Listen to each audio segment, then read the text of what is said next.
cyane reka nkwifurize kugira icyumweru cyiza cyumweru kimugisha ifurize gukomeza kugira amahoro n'imigisha Imana itanga.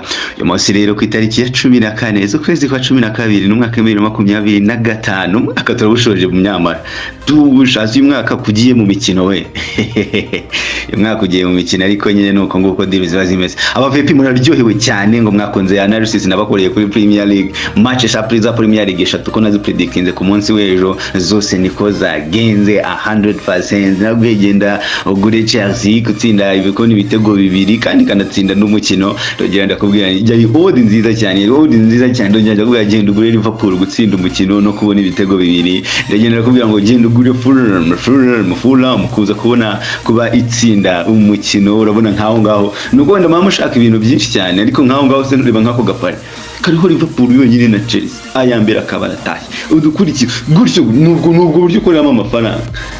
Ejo nakoze udupari tune cyakoze agapari kababaje cyane kababaje n'aba VIP muri rusange na agapari kariho equipe ya Arsenal handicap.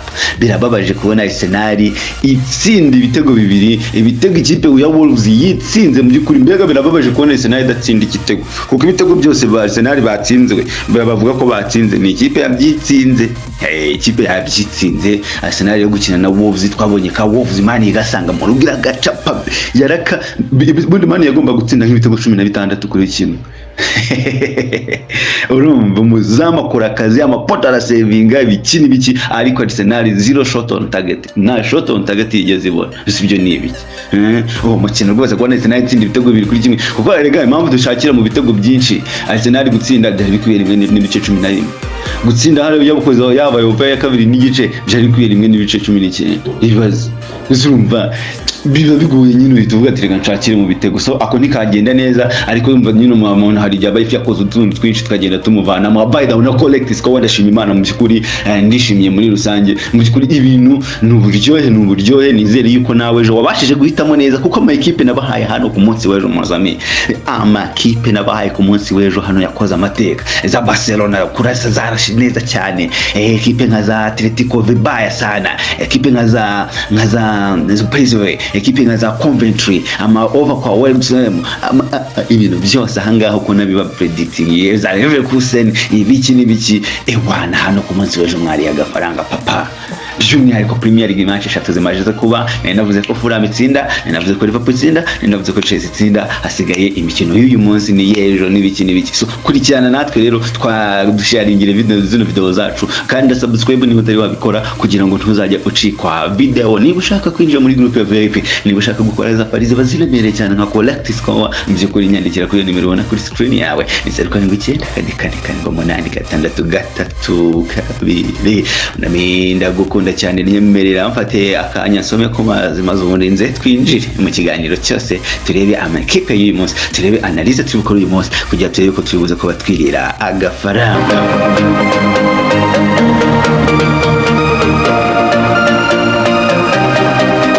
Nibyo ngibyo rero uyu munsi mikino reka nyihere mu gihugu cy'Ubutaliyani champion yabo bayita ngukirero bayita Italian Serie A ewana basasa bane igice zo kumasaha i Kigali mu Rwanda. Equipe ya AC Milan iraza ko yakiriye equipe ya Sassuolo. AC Milan iholdinze yicaye cyangwa se ifite umwanya wa mbere kugeza kuri ubu ngubu ijya kwakira ikipe ya 9 imikino cyakoze ya hafi heruka kubahuza hagati ya Sassuolo na equipe ya AC Milan cyo wakibuka cyo iyi Sassuolo rwose nibwo mu byukuri ubushize yari yanganyije na AC Milan ibitego 3-3 AC Milan yagatsinze kimwe gusa bigeze gusura AC Milan muri 23 bayitsinda 5 ahubwo se kumva ni match bari heka yego ko cyakoze uyu munsi AC Milan uyu munsi iratandukanye bigaragaza ubuseriye baruka Modric ba Perisic ba Fayao ebwana babona ko agakipe kari compact kari solide mu byukuri kari gukina agapira keza niyo mpamvu mu byukuri inyitura none uko bari ku mwanya wa mbere. Uyu mukino n'ubundi ndasa kugusaba AC Milan kuza kuyigura kuba itsinda uyu mukino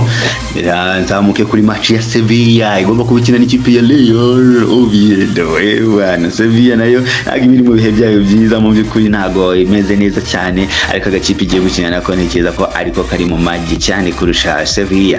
Uyu mukino rero ndagusaba kugura iki ndagusaba kuza kugura Sevilla kuza kuba itsinda gutsinda umukino cyangwa se ikawuganya. Ajax Amsterdam ni mu gihugu cy'Ubuholandi ni ku isaha y'isa 9:30 ekipe ya Ajax Amsterdam igomba gukina n'ikipe ya Feyenoord Rotterdam. Uyu mukino ukomeye cyane, iyi match ni heka ikimenyemenye. Iyi match igiye guhuza nyine ufite ikipe ya kabiri ku rutonde rwa champion ubwo ni Feyenoord Rotterdam na ekipe ya kane mu by'ukuri ariyo ya Ajax. Mu mikino iheruka kubahuza ndebye kuri result nihute cyane nuko byibuza ibitego 2-3 biraboneka, impuzandengo ibitego 3 n'igice biraboneka muri uyu mukino.